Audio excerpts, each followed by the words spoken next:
For our first message this morning, it'll be brought to us by Mr. Mark McGarvey. It is entitled Gideon.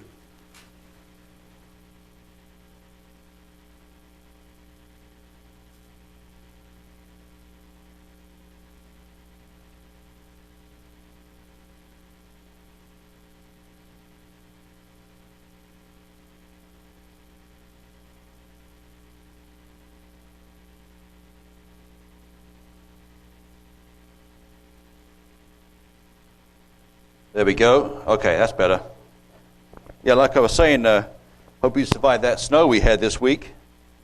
Pretty savage, wasn't it? That's the most we've had in 9 years. My kids were a lot smaller then. So, there are many stories throughout the Bible that captivate us, inspire us, show how great God is. There are many men and women God chose to be great leaders, kings, prophets, to do his work, to carry out his will in the land of Israel and later Judea.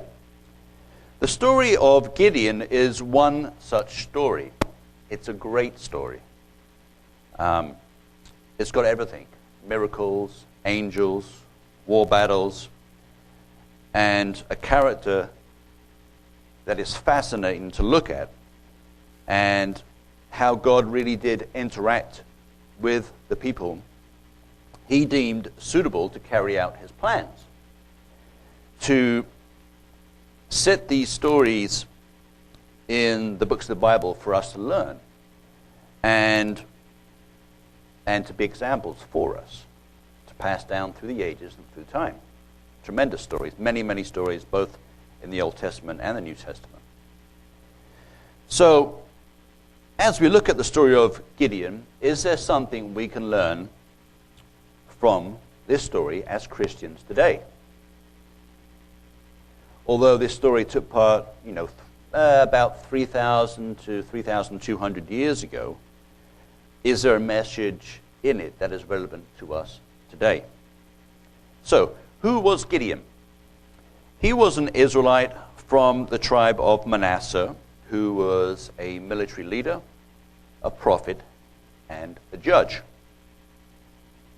There is approximately 300 years from the time that Joshua conquered Canaan, after Joshua became leader after Moses, after the Israelites, and their 40 years in the wilderness, got to Canaan, and they conquered the Canaanites.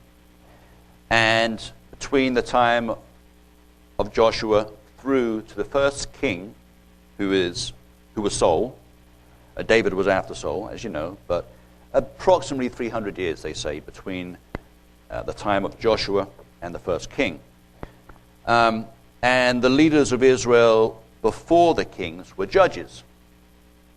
There was no royal family, no special lineage between successive leaders. Men and women arose, were called by God and chosen by him to lead his chosen people and Israel, and to usually bring them out of this seemingly addiction they had, where they kept going back to idolatry and all the evil practices of the neighbors around them. And it still baffles the mind, and I can't believe that after all they went through with Moses and Joshua and successive leaders, how the Israelites, after a few years, would go back to their old ways. And it's astounding after seeing the hand of God so clearly. So Gideon was the fifth judge, and there would be 12 in total. And Gideon was also known as Jerubbaal, or Jerubbaal, and Jerubbesheth, his Hebrew given names. Deborah was the prophetess, or Deborah the prophetess was the judge before Gideon, and the land of Israel had 40 years of peace. So, let's begin our look at this story. We go to the book of Judges. Judges chapter 6, And let's look at verses 1 through 10 first. Book of Judges, for those of you who are using your Bibles, and for those who are not, the words will be up on the screen behind me. Judges chapter 6, and we'll begin here in verse 1. Then the children of Israel did evil in the sight of the Lord. So the Lord delivered them into the hand of Midian for 7 years. And the hand of Midian prevailed against Israel. Because of the Midianites, the children of Israel made for themselves the dens, the caves, and the strongholds which are in the mountains. So we see here that the Israelites have been so oppressed, they've been pushed out of their own homes and were forced to live in caves and so on. So verse 3, so it was whenever Israel had sown, Midianites would come up, also the Amalekites, and the people of the east. And the people of the east here would be nomadic other peoples. It doesn't specifically say who, but other nomadic tribes from the east. They would come up against them. Verse 4. Then they would encamp against them and destroy the produce of the earth as far as Gaza, and leave no sustenance for Israel, neither sheep, nor ox, nor donkey. For they would come up with their livestock and their tents, coming in as numerous as locusts. Both they and their camels were without number, and they would enter the land to destroy it. So Israel was greatly impoverished because of the Midianites, and the children of Israel cried out to the Lord. Once again, the nation, the country is in crisis, and some of them, maybe only a handful of people remember the God of Israel. And it came to pass, when the children of Israel cried out to the Lord because of the Midianites, that the Lord sent a prophet to the children of Israel.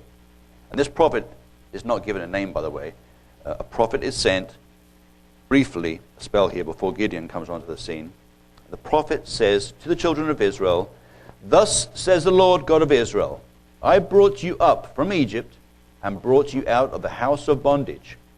And I delivered you out of the hand of the Egyptians and out of the hand of all who oppressed you, and drove them out before you and gave you their land. Also I said to you, I am the Lord your God. Do not fear the gods of the Amorites in whose land you dwell. But you have not obeyed my voice. So the Midianites and the Amalekites, who were both foes of Israel, were using up its fertile land and plundering all that she had. This had been going on for some time. So yet again, there's a major crisis, and so the Israelites cry out to God. So let's read on here, Judges 6 and verse 11. Now the angel of the Lord came and sat under the terebinth tree, which was in Ophrah, which belonged to Joash the Abiezrite, while his son Gideon threshed wheat in the winepress in order to hide it from the Midianites.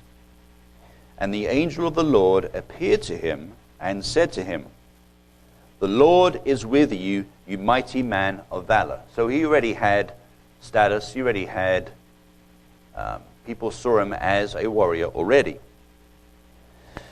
Gideon said to him, O my Lord, if the Lord is with us, pretty showing some gall here to say this to an angel, if the Lord is with us, why then has all this happened to us? And where are all his miracles which our fathers told us about, saying, did not the Lord bring us up from Egypt? But now the Lord has forsaken us and delivered us into the hands of the Midianites. Then the Lord turned to him and said, go in this might of yours, and you shall save Israel from the hand of the Midianites. Have I not sent you? So Gideon said to him, O my Lord, how can I save Israel? Kind of hints, echoes of Moses here. How can I do this? Why are you choosing me for? O my Lord, how can I save Israel? Indeed, my clan is the weakest in Manasseh, and I am the least in my father's house. The Lord said to him, surely I will be with you, and you shall defeat the Midianites as one man. And then Gideon said to him, "If now I have found favor in your sight, then show me a sign that it is you who talk with me. Do not depart from here, I pray, until I come to you and bring out my offering and set it before you." So Gideon wants to show his appreciation by doing something here for the angel of the Lord. And the angel said to Gideon, "I will wait until you come back. I'll sit right here." So Gideon, verse 19, so Gideon went in and prepared a young goat and unleavened bread from an ephah of flour. The meat he put in a basket, and he put the broth in a pot. He brought them out to him under the terebinth tree and presented them. Brought them out to the angel who was sitting under the terebinth tree. The angel of God said to him, "Take the meat and the unleavened bread and lay them on this rock, and pour out the broth over the food on the rock." And Gideon did so. And probably wondering, okay, what's going on here? Then the angel of the Lord put out the end of the staff that was in his hand and touched the food, and touched the meat and the unleavened bread. And fire rose out of the rock and consumed the meat and the unleavened bread. Then the angel of the Lord departed out of his sight. So the food is there on the rock. Meat, unleavened bread, covered over with like a gravy kind of broth. Pretty wet and probably a mess. And the angel touches it with his staff, and fire comes up from the rock and consumes the whole thing just like that. All gone. Rock, clean surface, everything gone. And then, while Gideon is transfixed by this, and the angel has disappeared, gone, as he could. That's what angels do. One of the things they do, right? So now Gideon perceived that he was the angel of the Lord. Oh, really? After all that, now Gideon, huh? So Gideon said, "Alas, O Lord God, for I have seen the angel of the Lord face to face." Now, what a lot of the people like Gideon and the people that have heard the stories of the Israelites and the Egyptians was, one of the biggest things that Moses wrote down in the Bible that happened was no man could see the face of God or see God full on and live. They would have to die. And that's why when God passed by that rock opening, that cleave in the rock to Moses, he showed Moses just his back. So the belief was, and Moses wrote it down in the books of the Bible for us to see, and for all these early tribes and people, you cannot see the face of the Lord and live. And that's why God did send an angel and not himself. Then the Lord said to him, now God is talking to Gideon, "Peace be with you, do not fear, you shall not die." So Gideon built an altar there to the Lord and called it, "The Lord is Peace." And when this was written, at the time this book was written, the author of the book said, to this day, it is still in the Ophrah of the Abrazites. Now it came to pass, verse 25, the same night that the Lord said to Gideon again, "Take your father's young bull, the second bull of 7 years old, and tear down the altar of Baal that your father has, and cut down the wooden image that is beside it. And build an altar to the Lord your God on top of this rock in the proper arrangement, and take a second bull and offer a burnt sacrifice with the wood of the image which you shall cut down." So Gideon took 10 men from among his servants and did as the Lord had said to him, but because he feared his father's household and the men of the city too much to do it by day, he did it by night. I guess he still had some fear in his life. Fear of people seeing this and reacting in such a way. So verse 28, "And when the men of the city arose early in the morning, there was the altar of Baal torn down, and the wooden image that was beside it was cut down, and the second bull was being offered on the altar which had been built. So they said to one another, "Who has done this thing?" And when they had inquired and asked, they said, "Gideon, the son of Joash, has done this thing." Then the men of the city said to Joash, Gideon's dad, "Bring out your son, that he may die, because he has torn down the altar of Baal, and because he has cut down the wooden image that was beside it." But Joash said to all who stood against him, "Would you plead for Baal? Would you save him?" Read this. "Let the one who would plead for him be put to death by morning. If he is a god, if Baal is a god, let him plead for himself, because his altar has been torn down." Yeah, Joash tells him, okay, if Baal's a god, why didn't he do something about it? Why didn't he stop it? Come on. But here is the troubling problem here. Once again, the whole idol worship and the clearly anti-God occurrences in Israel at the time. How could a people who had seen so much of the hand of God since Moses, and before that, of course, go so far the wrong way?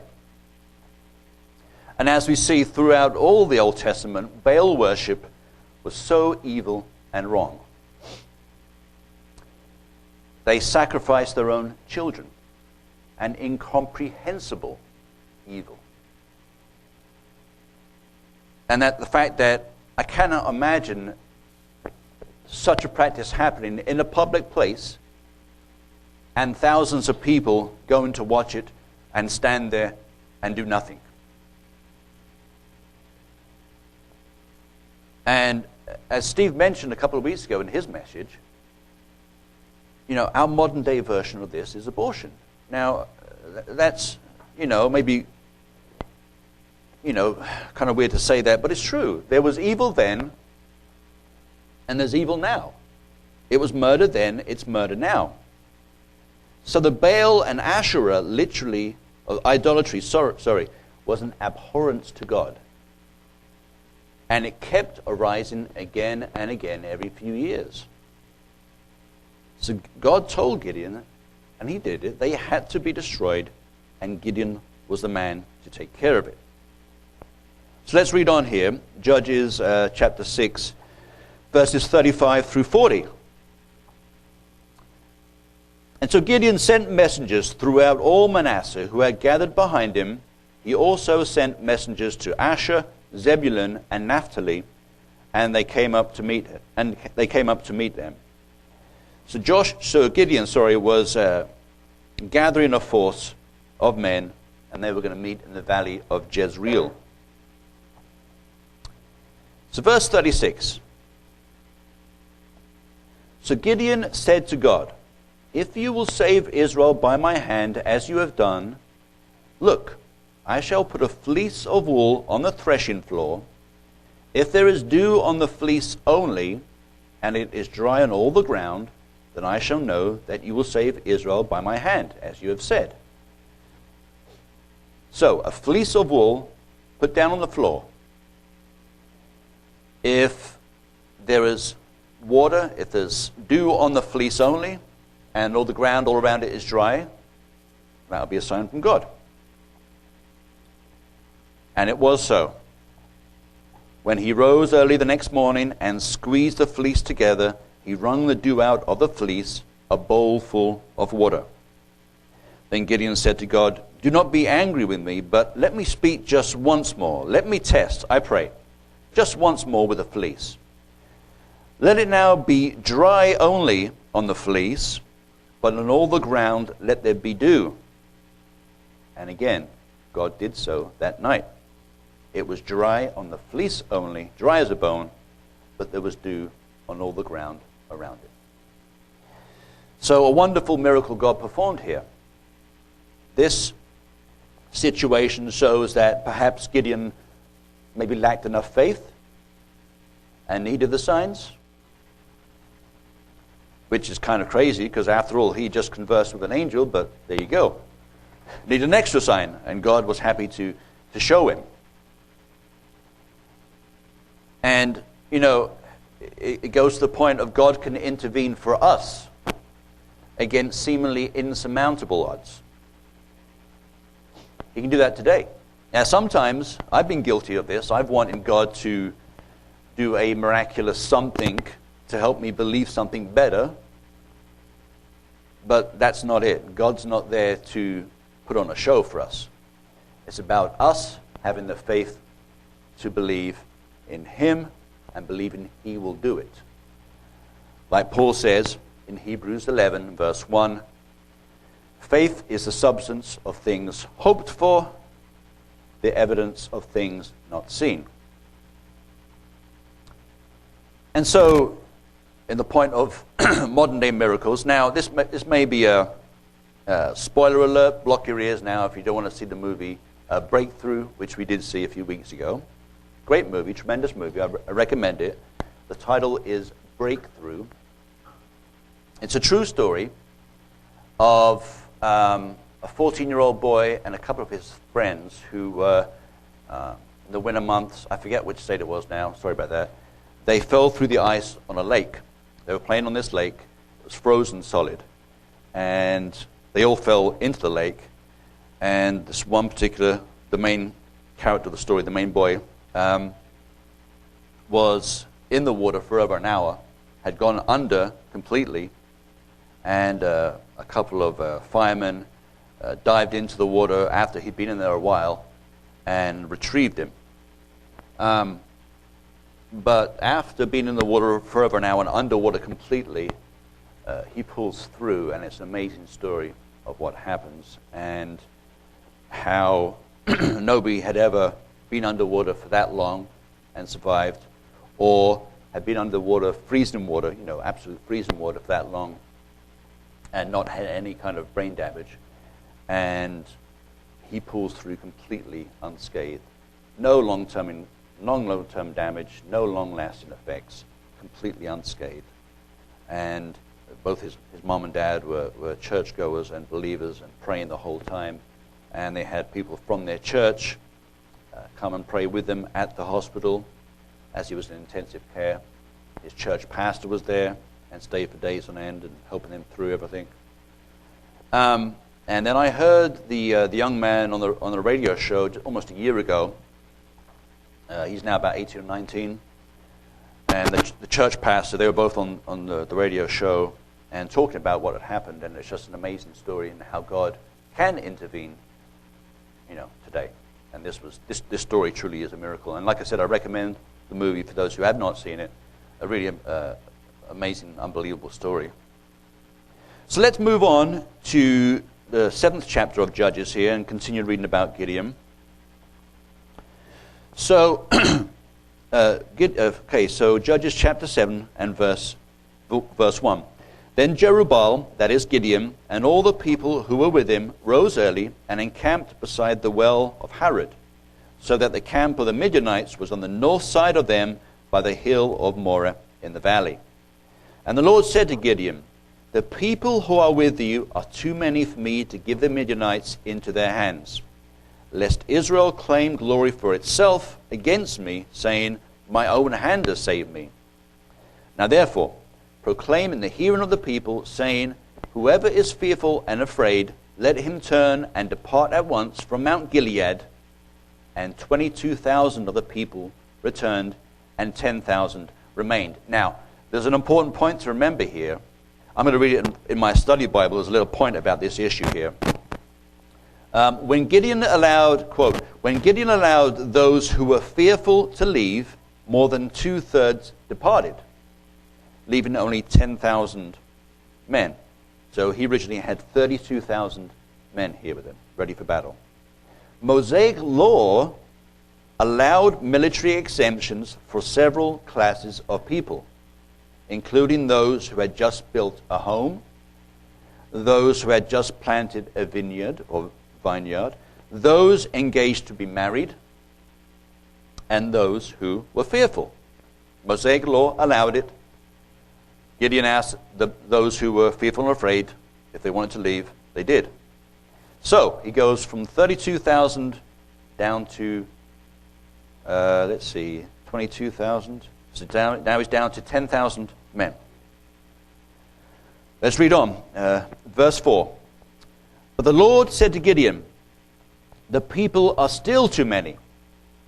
Bring them down to the water, and I will test them for you there.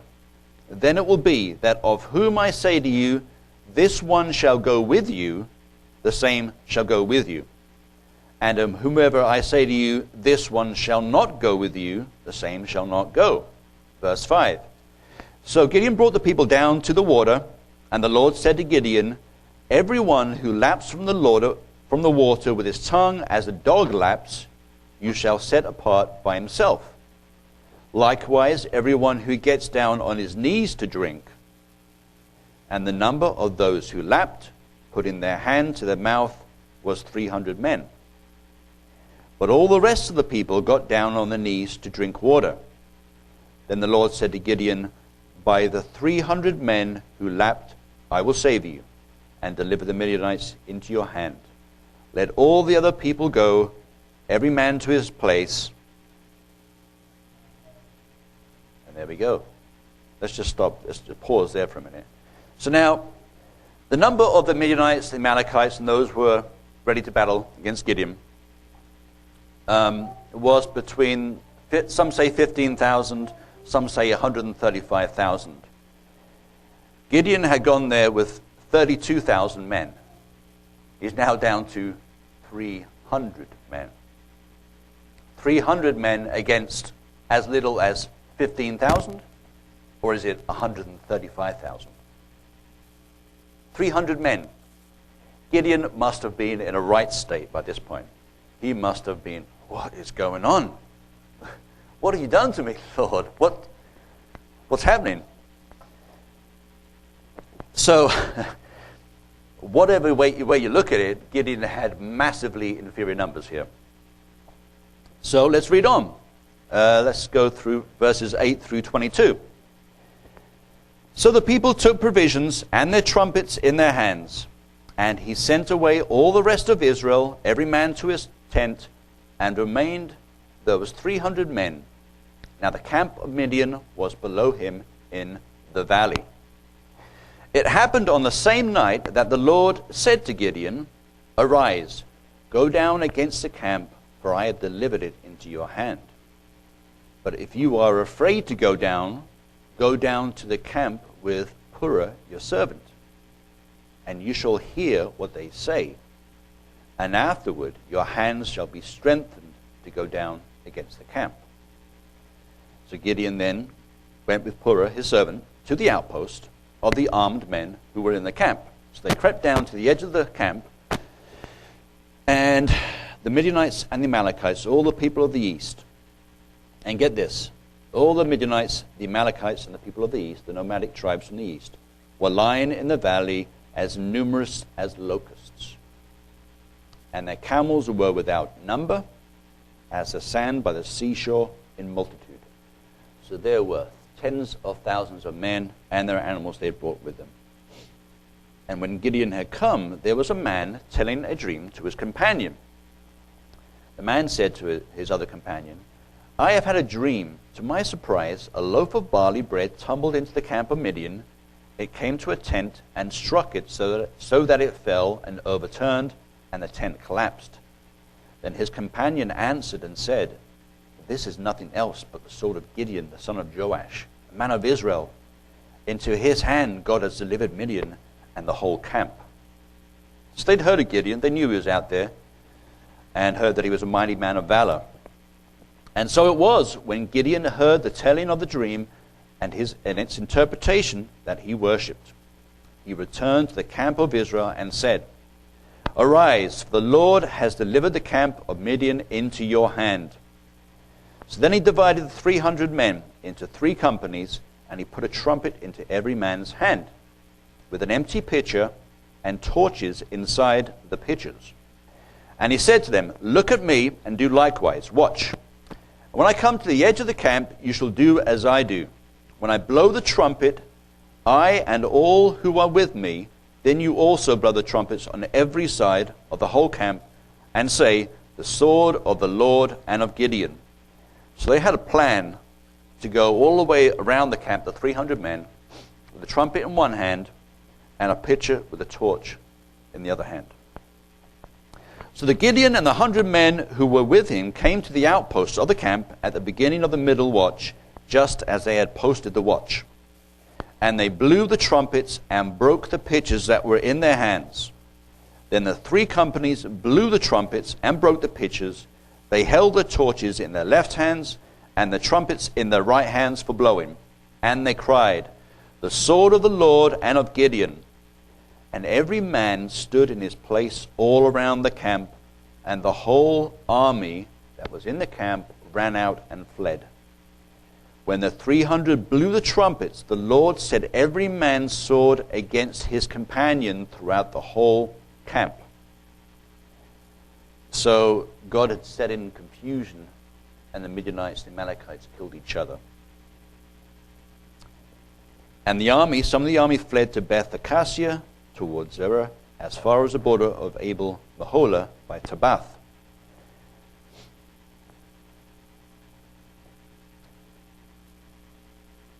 Let's see here. And so up to this point here, it's happened. Gideon and his 300 men have surrounded the Midianites, the Amalekites. They have killed each other. Those tens of thousands in the confusion. They thought, they assumed from the trumpets blowing and the pitchers they saw all around, that they were completely surrounded by, maybe they thought, 50,000 or 100,000 people. So God had done it for Gideon. They'd done it. They'd beaten the Midianites and Amalekites. And chapter 8 is basically about Gideon and his men pursuing these 2 Midian kings who had escaped the situation. The tribes in the area not believing him or offering him support. In chapter 8 and verses 22 and 23, there's a little interesting point here that Gideon tells his men. Judges chapter 8, verses 22 and 23. Did I get that to you, Brian? Did I get that one to you? Judges 8, 22 through 23.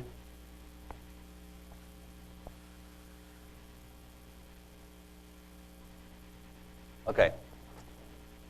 So Judges chapter 8. Okay, go back to 22, if you could. There it is. Okay.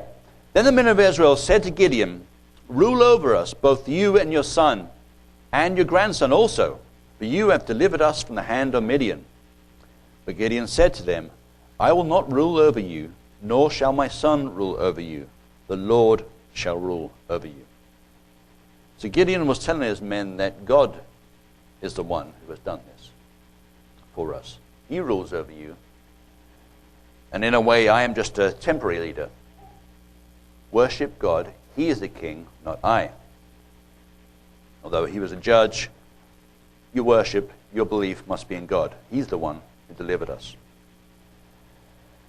And so they captured the 2 kings who had escaped, and Gideon killed them. And that was that. The Amalekites, Midianites completely destroyed and vanquished, and another great miracle had been performed. So Gideon, just to summarize that again, Gideon and his 300 men had vanquished with God's help as little as 15,000 to maybe 135,000 Midianites and Amalekites. Incredible story. And then jumping down to Judges 8 and verse 28, just to kind of summarize here. Thus Midian was subdued before the children of Israel, so that they lifted their heads no more, and the country was quiet for 40 years in the days of Gideon. 40 years of peace after this situation. And 40 years of peace thanks to Gideon, his leadership abilities, his getting the Israelites back to worshiping and believing in God and not false gods. And that was the key to success. Just 300 men against tens of thousands, and God gave them the victory. So modern day miracles like what happened in the Bible don't necessarily happen today, like the parting of the Red Sea, incredible miracle, or fireballs coming down from heaven and consuming cities or so on. But you know what is also a miracle? When someone who has a black, dark heart and turns to God. Someone who is, like I gave in a message last year, I believe, a couple of years ago, when an Islamic fundamentalist terrorist becomes a Christian. Or, on a complete different scale, a premature baby born a little more than just halfway through a woman's pregnancy. And I saw a story in the World News about that a few weeks ago. This lady gave birth to her baby, I think it was 24 weeks or 25 weeks. And the baby was weighed a pound. But in my books, that's a miracle. And they got a long way to go. And our own daughter was in NICU for 10 days. She wasn't ready to come. She was 3 weeks early, but here she is now, my beautiful daughter. And, no, they may not be as spectacular as the miracles in the Bible, but they're miracles too. So, is it right to question God like Gideon did? We certainly can't test God. God showed patience with Gideon because he knew this was someone who would be a great leader and save the Israelite people. Now, we can question ourselves, and, are we trying to lead a good Christian lifestyle? Are we holding on to our principles? Because in the culture we're living in, and in our current culture in the world, we are pushed on every side, aren't we, in today's age? And to stand up for, just as Christians in this day and age, is almost a hard thing to do, unlike it was 40 years ago, for example, or 30 years ago. So Gideon's faith grew with every chapter in those early days of his position as judge of Israel. And we can take great strength from that. The miracles that God performed on his behalf and how he helped Gideon become the great leader he was give us tremendous inspiration. And it passed down through the ages. In the books of the Bible, he was remembered. And let's just look at one example here of Paul talking about Gideon as well as the other people. Hebrews chapter 11 and verses 32 through 35. Hebrews 11, verse 32. And what more shall I say? For the time would fail me to tell of Gideon and Barak and Samson and Jephthah, also of David and Samuel and the prophets, who through faith subdued kingdoms, worked righteousness, obtained promises, stopped the mouths of lions, quenched the violence of fire, escaped the edge of the sword, out of weakness were made strong, became valiant in battle, turned to flight the armies of the aliens, and women received their dead raised to life again. And then verses 39 through 40, Hebrews 11, verse 39. And all these, having obtained a good testimony through faith, did not receive the promise, verse 40, God having provided something better for us, that they should not be made perfect apart from us.